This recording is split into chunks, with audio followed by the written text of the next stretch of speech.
Alright, Pink Cloud round table number 5.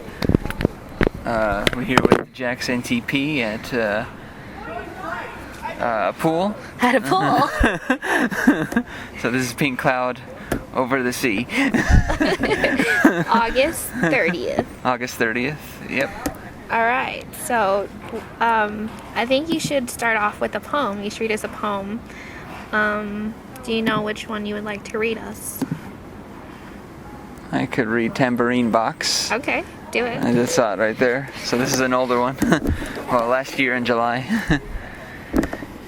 Tambourine Box. In this life all the disguises dropped, while every part of my truth took tears from your eyes. Stuck inside a tambourine box, I'm locked inside because of all your lies. A foundation of trust, built with my emotions, open like a flotation device, ready to pick you up, while all your friends tell you that's not nice. Behind my truths the answer came through, all the blind faith you have for the friends in your life. Stuck inside a tambourine box, I'm locked inside because of all your lies. Heart-shaped box taken to pieces with games and sudden conclusions in your mind. Drawn together with feelings and emotions, all turned over to react unsettled by being weak enough to love. I wanted you always in my life. A pink cloud sunrise built with a good foundation. Though my truthful heart is built, a void is placed in yours that not even I can take away. Rather be caught in web of lies and not waste an ounce of energy to be lovers and tempt fate. Stuck in a tambourine box, I'm locked inside because of all your lies. Like corruption and government lies. Like corruption and government lies, built it. Blame it on your friends that you took word for word, and worse, turned the lie into the truthful feelings I don't deny. Stuck inside a tambourine box, I'm locked inside because of all your lies. Leave my love alone because you never tried. So I take it in this poem, to be locked in a tambourine box is not desirable. No. Yeah, it's not. What material is a tambourine box made out of? Is it canvas? Yeah, I think so, from what I remember. Okay. And it's like... So you can potentially just rip your way out? Yeah. And I think that's why I wrote it like that, because it kind of felt like it's something easy to get out of, and that's what made it so difficult to deal with. Easy and difficult. Yeah. That's a contradiction, but I like it. Okay, I'm gonna read you one. Let's see. I like this one. Antemeridium 39. Shucked off scale skin, fuck the spoils, sunspot, cast oblique saxifrage, cup-shaped clusters, mum cries emulation, late shun lately, practice erasure, in the middle of frying, mum cries catfish, grease spark, burns both eyeballs. This was when she was cooking and yelling at me. Yeah. Yeah. It feels like very... Alright, so let's start. Here are some questions that I have. I think I have about a dozen of them. We can go through them. First of all, this is from, I think, Sylvia Plath. Can you think yourself to death? Oh, man. I'd wonder, because I've been thinking myself for a long time, so... So would this imply that thoughts are negative? I guess it feels like it's a matter of what your mind and body work with, like how they work with your thoughts. Like if they take it positively, then it can be done good, to work good. Like how reading is good for you, but is it really? Is it really? Yeah. Okay. So you're saying that it's in relation to the person. It's relative. I think it is, because it can be a matter of that, like how you trust what you're doing is good too. Like it's your feelings too, like, because you're obviously not thinking based on your thoughts alone. Like there's something else there that's bridging it or bringing it to you. Okay. so let's move on. These are the days that must happen to you, and must is italicized, as in they have to happen to you, or else. The days that must happen. What does that mean? Like when you're going through something and someone tells this to you as some kind of like positive advice, like just take it. It must happen to you. What do you think of that? Oh man, I think it may be different for everybody, but at the same time, maybe you couldn't explain it the same way that maybe it did happen, but it would never act the same way as it would with somebody just describing it, like saying, "Oh, this is how this day would go," like getting over what had happened in your previous relationship would end right here on this day. That's how it happens. But maybe it's not how it happens. Okay, can we talk a little bit about patience and waiting? And let's talk about the difference, or is there a difference to you? Patience and waiting. Well, first let's define both. I think patience is more personal, like just inside us. Okay. That's why I kind of feel like with that, that's why people say you gotta have more patience, like For yourself. yeah, it doesn't really feel like it's implied for more than that. Okay. And then with waiting, I think you're waiting for something, like External. yeah, it's more external, I think. I like that. Okay, so waiting is internal, and then Oh, patience is internal. no. Okay, so patience is internal. Waiting. There's a contradiction. I'm just kidding. Waiting is external. But could you say that waiting is also internal and external? Yeah. Like waiting for yourself to have patience? Yeah, it can. It does work that way too. So maybe that's how it affects you too. How it affects your own patience. Would you say that like within the last 5 years, has your patience or your process of waiting for things changed at all? Or Yeah. your perception of patience and waiting? Yeah, I would think so. I think it's changed and I'm being more patient. More patient. Okay. A lot more. And a lot more, like, I guess less aggressive and like explaining everything. So is patience initially desirable or only desirable after certain chains of events that allows you to appreciate it? Well, I think I've always appreciated things, so Okay. it didn't matter whether I was patient or not. But I do think that it does affect it. But I think it's more related to if you even, like, I don't think patience can come in time if you're never gonna appreciate, because you would have to have some patience to appreciate it all, I think. Okay. I don't know if that makes sense. I get it, yeah. Okay, so where your pain is, there your heart lies also. Yes. Okay.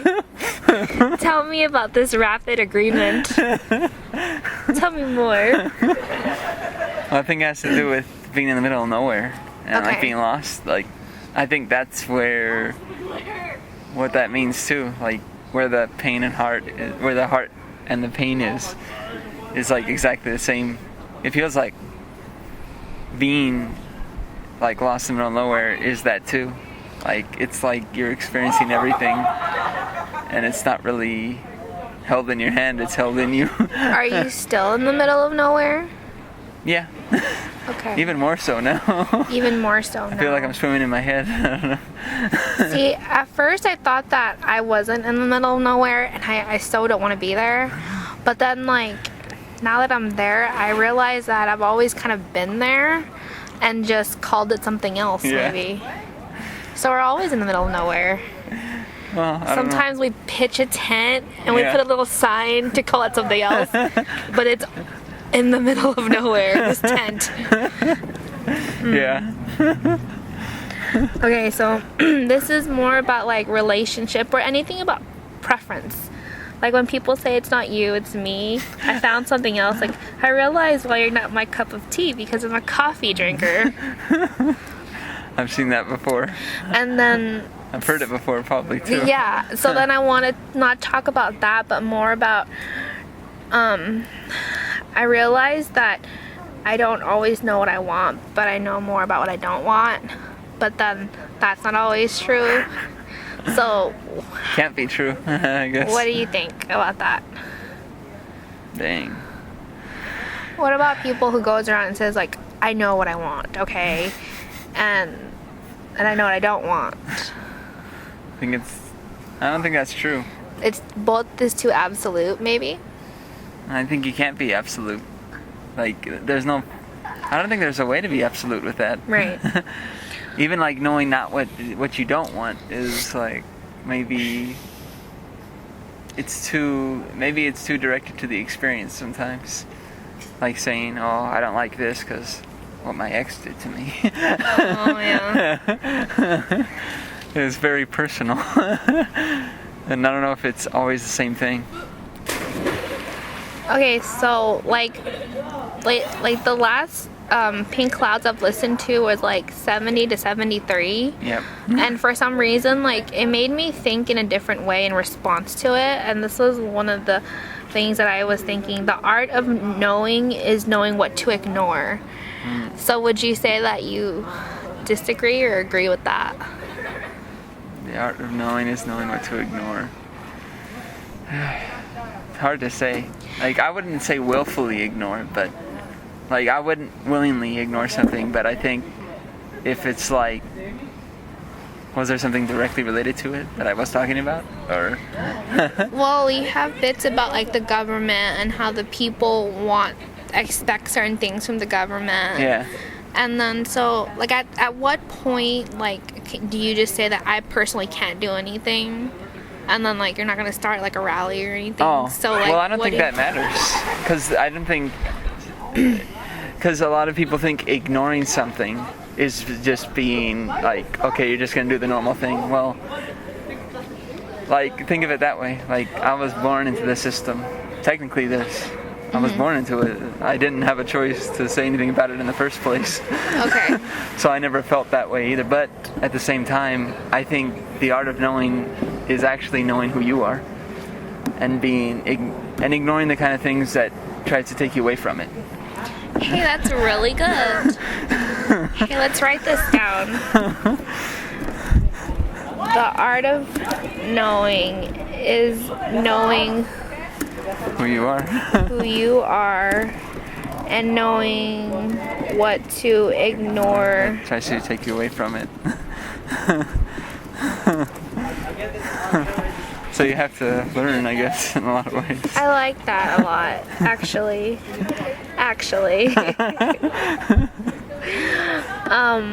Okay, so I really like this quote from this poet called Rilke.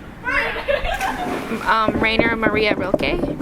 I think I may have heard of her. He's Ah. German. Yes, that's right. He wrote that one famous little thing called Letters to a Young Poet. And I think this is an excerpt from it. Nice. A person isn't who they are during the last conversation you had with them. They're who they've always been throughout the whole relationship. Nice. Do you agree or disagree? I can see agreeing with that, because I think we can grow, but it's always like the same relational partnership. Like, I kind of feel like that. It's an accumulation Yeah. of interactions, not just the last one. Yeah. But maybe the last one is like some kind of turning point, or you hope it's a turning point. Well, Right? is this personal here? Or no, I'm just kidding. Is it personal here? Sometimes it's personal. Sometimes it's just generic. Let me see. Hold on. Well, what do you think about that? I don't know, I feel like last conversation, but I think it's a matter of what you gave to the relationship from the beginning too. And how you thought about it. And there could be turning points, but at the same time. So one point of view is that the whole relationship affects the last conversation. Yeah. But the last conversation itself is the impression that we leave with. What do you think about that? Yeah, I could see that. Because it did happen that way with Christina and me. I felt like I began the relationship good, just knowing her, hanging out with her, and then by the end it felt like I couldn't say anything, didn't know what to say. And it felt like I couldn't speak for her, and that would be worse than somebody beating her up or, you know, having abuse in any way. Mm-hmm. Like, it felt like that would be worse just to tell her, hey, you know, I'm going to answer for you here. I'll be responsible. But that would change the kind of, that would make that, you know, that last conversation, like, worthless to me, because it would change it. It would make it seem like what she did has to be answered by me, which that isn't true. Like, you can't. I don't think anybody can do that for anybody in that way. Yeah. Okay, so this one's just a quote that I thought of you when I read it. They don't teach you this in school. They don't show you the beauty of existing. They don't show you the wonder of the earth. They don't show you the unity that human beings are. They show you who's better, who's worse. They show you what they need to show you in order for their system to survive. Nice. So we were talking about how you just said that you're born into the system. Yeah. And so like I'm like, oh, Marcia would appreciate this. Yeah, I do. Who's that from? Who's that from? It's just from a random person on Tumbler. Oh, okay, nice. Angry about the system. It was a response to boobies, actually. Really? Let me show you. Wow. Okay, so I'm on Tumblr. Like I'm a Tumblr addict, and so like I follow like about 1,000 people. So there's like I follow feminists, and then I follow like fashion blogs, and then you can see how that intersect. And one of the thing is that like when they show women, they show cleavage. And when they show cleavage, it's a specific type of cleavage. And so this one feminist got really angry, so she drew a diagram of what boobies look like. And this was what she also posted about the system. Nice. But do you see how like they're uneven and they're lopsided and they're not bunched together? Yeah. Yeah, so that was interesting. I showed a couple of my friends this. I'm like, which ones are yours? Like, actually, mine looks exactly like this and this. Okay, and this is I was gonna ask you, how familiar are you with the Maslow's hierarchy of needs? And then we're gonna like either break it down or make it cloudier. So officially it starts, well, what it is like this psychological pyramid, like you know how your food pyramid works? Yeah. So the base of the pyramid is physiological, and that has to deal with food, water, shelter, and warmth. Right. That's your basic needs. And then once you have that, you go up to the next one, which is safety, and that's security, stability, and freedom from fear. And then the next tier is belonging and love, and you can get that from like friends, family, spouse, lover, whatever. And then self-esteem. Once you have like this community, you work on yourself, achieving something, recognition, respect. And then the top is self-actualization, which is the pursuing for inner peace, talent, creativity, kind of like a personal fulfillment. And then like when I was arguing with my mom lately about like how writing is so unrealistic and irrational, and why I spend so That much. what she said? Yeah, that's what she said. And so she actually referred to this chart, and then she's all like, the only reason that you're able to function on the top is because I'm providing all the other tiers. So let me take the other tiers away. You can't spend your time writing. So like she's all like, your creativity is dependent on someone sponsoring you. Well, but or supporting you. See, that's where I disagree with the theory, because we're all dependent on the system. So I don't think it's the right way to. The Maslow thing. I don't think it's the right way to put it in a triangle like that, where you live, where you go up, because it's based on the systematic ideas in itself. Once again, it's coming from something it's else. a hierarchy. Yeah, and but we it's already coming know from something else too. Right, but then the thing on Tumblr is that the bottom one is Wi-Fi, and if we don't have that, nothing works. That was hilarious. just a joke, but that's where I found the chart. Yeah. I was like, oh, it's kind of true nowadays. It is. But, yeah. See, I was talking about that too, about being... That's funny that your mom says that, because I was talking about that with my mom. Yeah. And I was telling her about that, being dependent on her and being dependent on Mamina. And, like... But there's a difference between what my mom thinks about it and what my grandma thinks about it. Okay. My mom doesn't see it as she's doing it in the same way your mom described it, where it's Right. like, I'm providing it all. It's more like, I'm providing something for her too. I'm there for her. Right. And my grandma would probably not take notice of that now either. Well, I think the thing is, my mom doesn't want to admit that, like, me being there with her does anything for her. Yeah. But then she kind of, like, contradicts herself when I say, well, I'm going to move out. She's like, well, what am I going to do with myself if you move out? Well, you have Well, Maslow. Yes.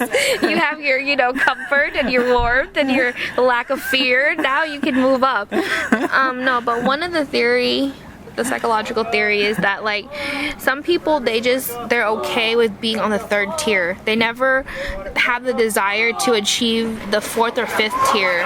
And this has to do with happiness. Yeah. And that's something I talked about in one of the pink clouds you listened to, I think. Yeah. About confusing happiness, or confusing comfort with happiness. Right. Yeah. So sometimes people, they've been so uncomfortable for so long that once they have comfort, they not confuse it, but they take it for happiness. Yeah. Because they're all like, well, who needs to go any higher? We're on number 3. Yeah, exactly. Yeah, there we go. But I think creative people, like, we don't make as much income per se, but we strive to. We don't need to go in order. Yeah. We skip all the way to the 5th tier. There we go. The self-fulfillment, the creativity. Yeah. And that's kind of like, And we that- replace that for our physiological need, Yeah. right? Like let's say one day when you're not writing or reading or running, your personal fulfillment, don't you feel like the basic comfort level is kind of like destabilized, or it's like something's missing, right? Yep. Especially with me, because I do it every day. So what we do is we're no longer moving up the tiers. We're replacing and integrating 5th tier as basic foundation tier. Yeah. And I think I could see it's that. really difficult for people who are, I say more rational, quote, but I mean, like, people who feel like the need for creativity is either a luxury or optional. Yeah. But for us to function without being creative is not optional. Yeah. We just kind of not function. Yeah. It's true. And yet, at the same time, you can find contradictions to that too, with sex and options and everything. That's rational. That's rational. He's using sex as an option, but it's not rational. Well, maybe they see sex as their 5th tier. Yeah. There we go. So then everyone has their own tiers that they kind of operate on. Yeah. And then those tiers can change for the person as well as their life changes. When I hear tears, I think of tears. That's true. I'm not talking about TIERS. But tears are very sad as well. There's this movement. But I don't know. I don't know if I agree with Maslow using the same... He used the same hierarchy For a lot of things. for the system that's already in creation. So I kind of disagree with how he set it up in that term, I guess. I'm not saying that his theory or his like chart is to be accurate or anything, but I think it's a great switchboard to talk from. Yeah. And it kind of like what you're saying is that his tiers and his pyramid perpetuates the system because it's not deterring from it. It's actually Psychologically using the same form. That's what I mean. Yeah, to recycle it. Yeah. Well, is there anything you want to ask me? I don't know for sure. If only I knew. If only you knew. Looks like you got a lot of stuff for yourself here. Yeah, I do. I think we talked about... This is Jax Pink Cloud Radio, I guess. Well, no, this is me putting the Pink Cloud founder on the spot. Yeah. I'm fluffing his cloud. Yeah, there we go. Okay, so chronic dissatisfaction. Some people say that chronic dissatisfaction leads to paralysis. Some people say that you need to chronically be dissatisfied to move forward, to not be complacent, to not like be okay with just how things are, to move forward. Do you agree with either one, or do you think that, or do you have like a whole... I think it has to do with, because I'm thinking about perception, and I'm thinking about how people perceive things and how people can wander off into anything. Like just fly off, and like my grandma's kind of like that too. Mamina's like that, where she can talk about one thing, quickly switch to another. It's not that big a deal there because she can stay focused at least a little bit longer than most. But I feel like that kind of shows that when you're chronically dissatisfied, that doesn't really help you move forward if you're not able to be satisfied. Right. At all. It doesn't. You're only gonna help yourself kind of keep losing things and keep falling a lot. Okay, but then you have to answer the question, is satisfaction desirable? To who? You asking me? Yeah, to you. To me, yes, it is. But it's hard to find it when I've seen more people with chronic dissatisfaction. Okay. And that's paralysis? Yeah, it felt like that with who I just mentioned earlier, Christina. But no one would knowingly admit that kind of disorder. No, just kidding. Okay, so let's move from dissatisfaction to the idea about being disturbed versus unsettled. What's the difference?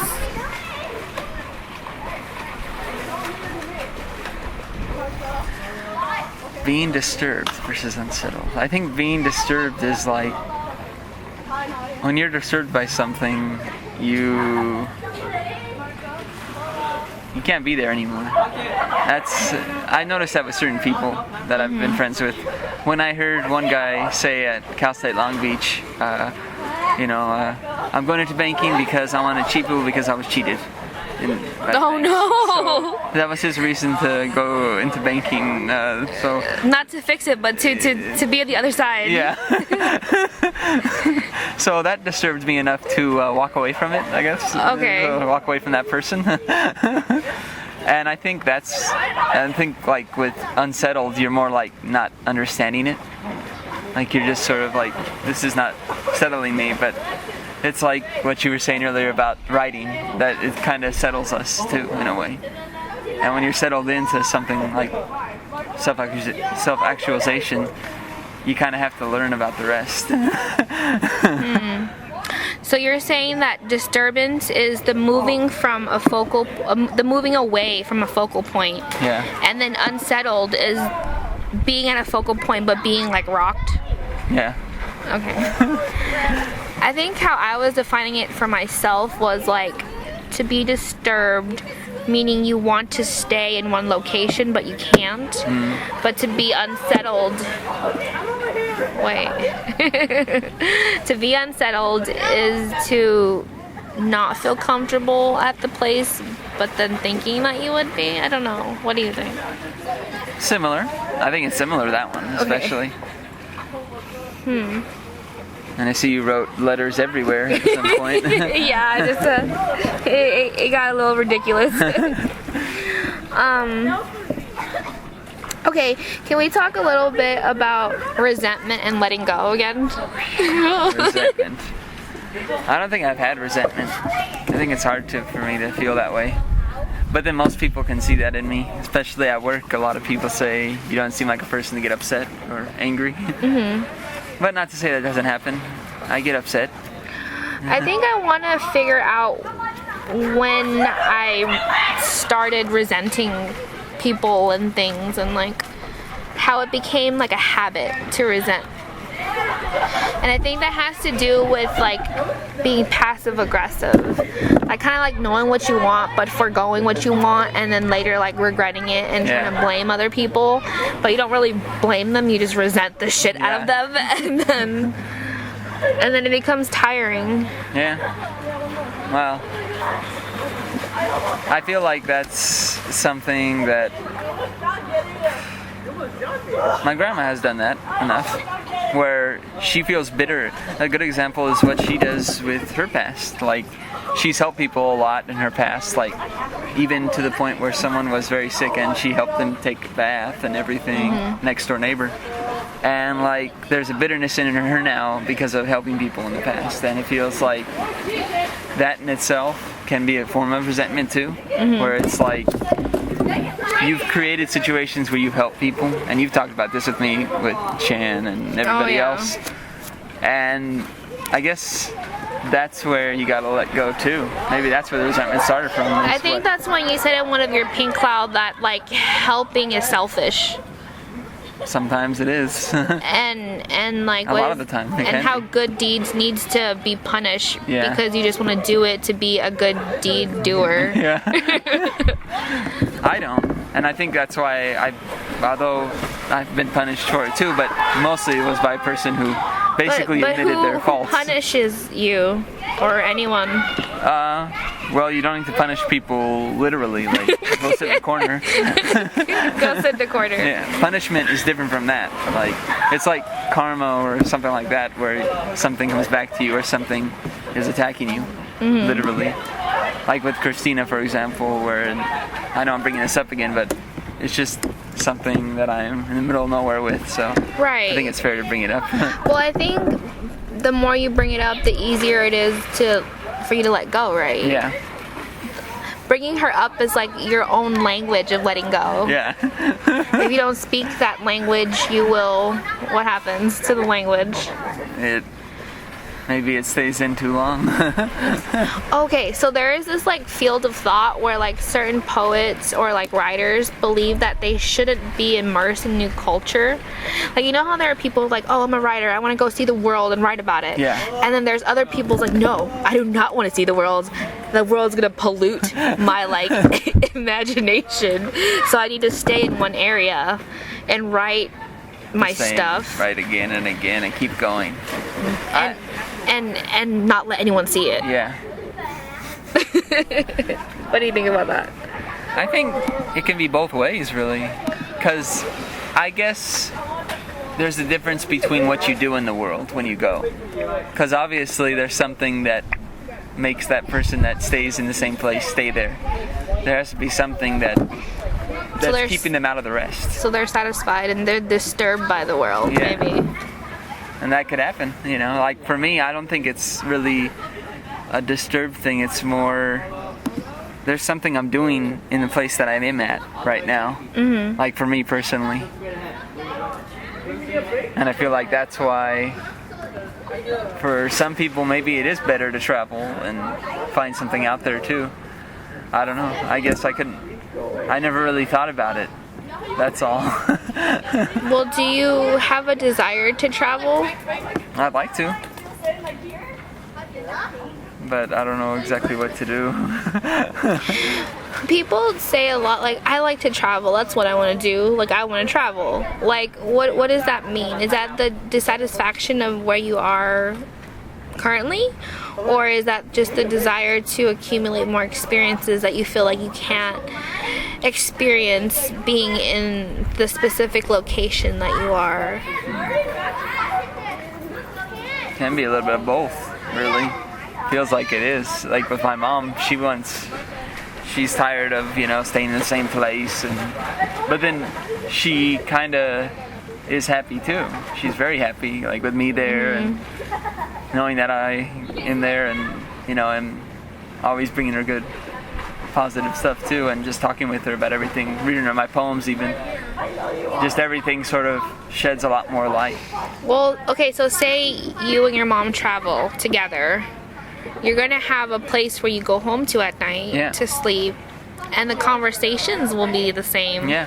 So the only difference is like the streets you walk and the surroundings. weather Yeah. and the people. Yeah. Which I'm not personally afraid to experience. I don't think it's that, because I just wouldn't know where to start. Where to start? Yeah. From the beginning, of course. Or the middle. Yeah.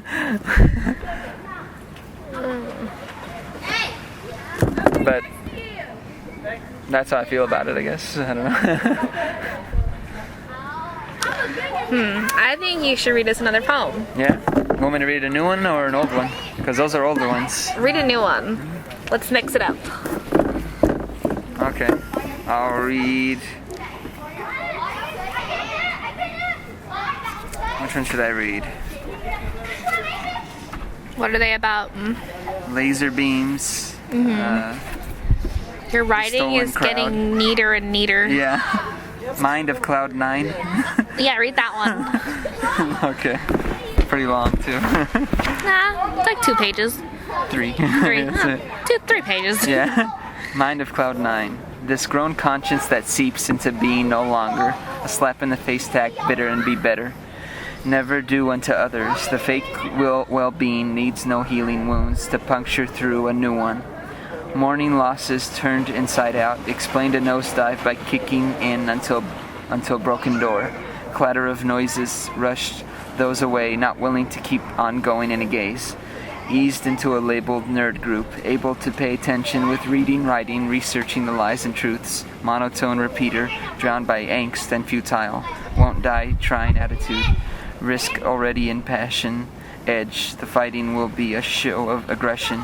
I could not fit in, emotionally equipped with feelings, guts, and senses. Sensitive to the wrecked abuse of choices. Denial to tolerate the hand slap and fists. Bruised and told what to do. Slaves' easy way out to criminalize any speaking out. Jailed and put away the innocent, so the rapists turn males into a certain image. Contradict all the lessons to get revenge. Religion is not the only weapon. Going to loss of control to enable the view of defending the rights taken away. Bow to the ideals, let people choose, because any real ferocious act will not be given any real slack. Mishandled maturity, carry a tongue-in-cheek alteration to laugh with no hesitation. Really can engulf a range of answers, problems from alcohol, smoking to medication fix. A real wake-up call from battles of mayhem, replayed in the minds of the old. Curse to lifestyles of living in pretend. Hell on wheels, young generation, clipped with slated half-speech. I've walked out of both, approached all the people directly, never told what to do.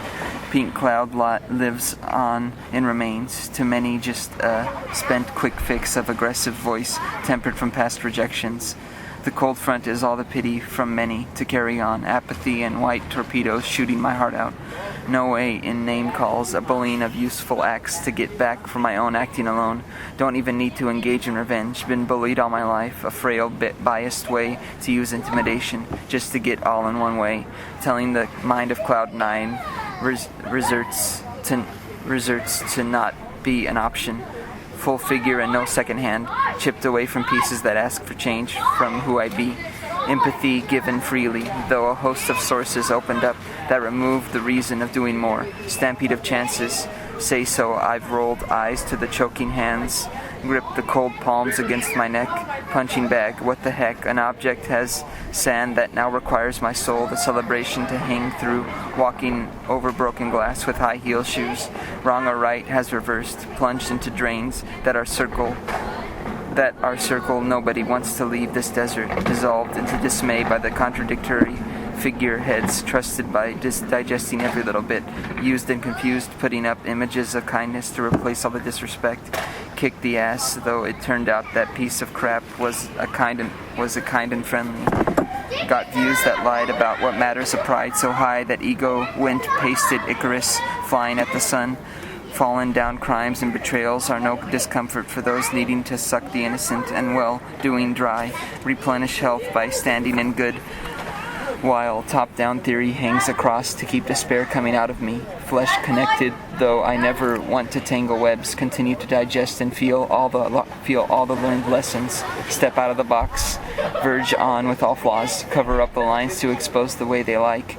Many covered up faces, laws and regulations are not needed if what's demonstrated is true patriots. A country and world spinning quick and fast. A nice guy turned off by the machine mainstream, pulling in fans while I get the tail end, reeling in with no false hopes, with worms to feed on, errors and fixes drawn altogether by glances of transfixed appeal that only wants one thing. Knowing better has left me with a hit list of the endless misses, contradictions and fallacious images of pornography through internet. That's all I got, and pinned down behind social networks where I never get into any contact with anyone. Better communications skills frozen in the timeline, cut off oblivion, where the sun shines and moonlight nights are spent at home or working. Done and in constant need. Connections are easily in presence, so carefully abrupt that I can't conflict condition to trip into something that they don't want. Felt the escape and security, the hurry away as I stay with the mind of cloud nine, in happiness or decline, rather be projected up front than feeling ashamed and full of hate, roused about, and many are torn down in a blink of an eye, doing the same things as sympathy sweeps by for violence and seeing the red range, swan in obvious transitional colors to pack away and leave, fast-talking freak, fly hit by the swatter, clung and kept shaking legs to survive with wings on the ground. Dreams in Hollywood transported reality to measure the profit and label the sections needed. Many drafts and contracts flow through forever, seizing the integrity. Set out to live in the secure personality, been brought up to really know all that is. Liars and thieves not condemned, but celebrated, forgetting all they stolen. Rip-offs and sold the world on empty soul shoe, gotten to the facts just to get hit by the hardball, doing the time as darker days release a flame of terror that invades privacy deeper. A country of halted rights just to feel better for those with much insecurities. Holding on, I do get attached, though, to who I am, not just the land. Erasing the justification to rebel, complying with orders, makes sappy faces that wants more representation. Groupthink aroused and pardoned, while thinking as an individual is inexcusable. Getting started, really, just don't be afraid. No attaching fear to all you see. Ignorance will never set you free. The dogma of belief or using the will to act or revenge or bullying are just making targets for warfare. It's not choosing war or love. It's that leaving then anybody out will not bring any wisdom. My short tongue bursts loudly in the pink cloud that bounces out love. This mind of Cloud 9 has a heart that never shuts off and does not double think. All insides really carries on stable, even with the biggest thumps. No leader, follower, or any label. Just finding out what it means to be human. No science, no religion. Just go through all the confusion. I'm lost in the middle of nowhere. Don't want to take it out with anyone. Show it all to them. Hey, what I really like about your poetry, I realize, is that you're able to sustain the momentum throughout. Like, it doesn't falter. Yeah. And, like, there are, like, if you do have, like, some kind of anaphora, it still works. Yeah. And can you explain this one line you said about, like, images replace something? It's on page 2, I think. This one or this one? Yeah, this one over here. Something about images replacing good something. Images. I should have, like, followed you. Oh man. Images.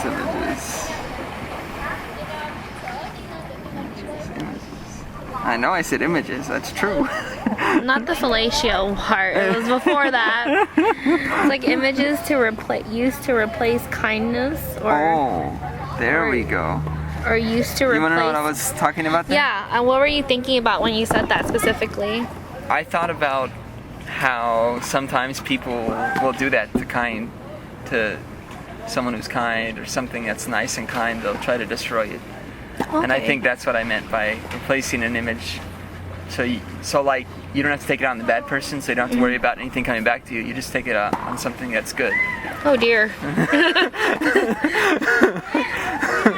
That sucks. Yeah. Well, that's what it felt like with Christina too, so so I don't know. So she took it out on the good person? Yeah. No. Oh. Hey, I want to share a couple more anti-meridians with you. Nice. I really like this one.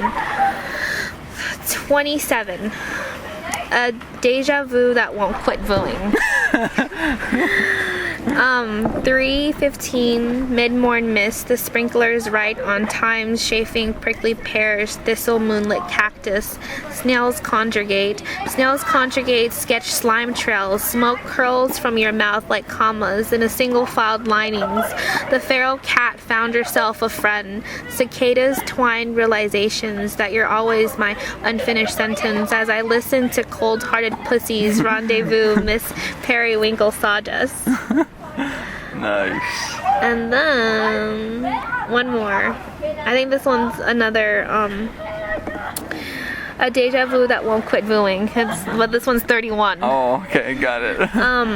In a walnut foyer that is not yours, wings burn absent mulus, blotch in southern twang, sapwood interludes, present julienne, durin lychee jackfruit, drench brew brim, languor, the oddities of non-events. Wow. And then 32. You don't have to wear that dead cat around your neck like a talisman. I think what I was thinking when I said that is like sometimes people, I think with resentment, they hold on to things like it's a charm. Like, look at my necklace, it's so awesome. Look at this resentment I carry around. So proud of it. I love it. Okay. 35. We'll end with this one. The anatomy of an unruly emotion, burnt almond milkshakes, tangerine chicken, Ricky rice, gray walls, deadpan liver spots, the crepuscularity of upturned hands, foliate lips to lobes, then lips again. When closer is louder, not clear, blurred to zoom. Wow, nice. I don't know what I was thinking with that one, but like, you know how when you feel like if you go closer to something, you'll know it more, or you'll see it more clearly, but actually it's a little blurry. Yeah, that's true. Yeah. Well, yeah, that was a good cloud. Yeah. What do you want to end on? Do you have anything to say? Well, I think we talked about everything pretty well. Yeah. So to recap, we talked about resentment, patience, waiting. What else? Maslow's hierarchy and how it doesn't work. It does work. It does work. Yeah. Or how it works if you, I guess, recalibrate it to your own needs. Yeah. That's true. Yeah. Well, thank you for having me, Of course. Marcello. Thank you for making it possible. So excuse the noise. There's lots of kids. Yeah. Lots and lots of them. Good thing I do try to use noise cancel, so it should just get the voices. Maybe a little bit of sounds, but Cool. And the art of knowing who you are and knowing what to ignore. Wait, the art of knowing is knowing who you are and knowing what to ignore that tries to take it away from you. Yeah. Let's end on that. There we go. And it's true. Perfect. So, Pink Cloud, take care. Love to all. Bye-bye.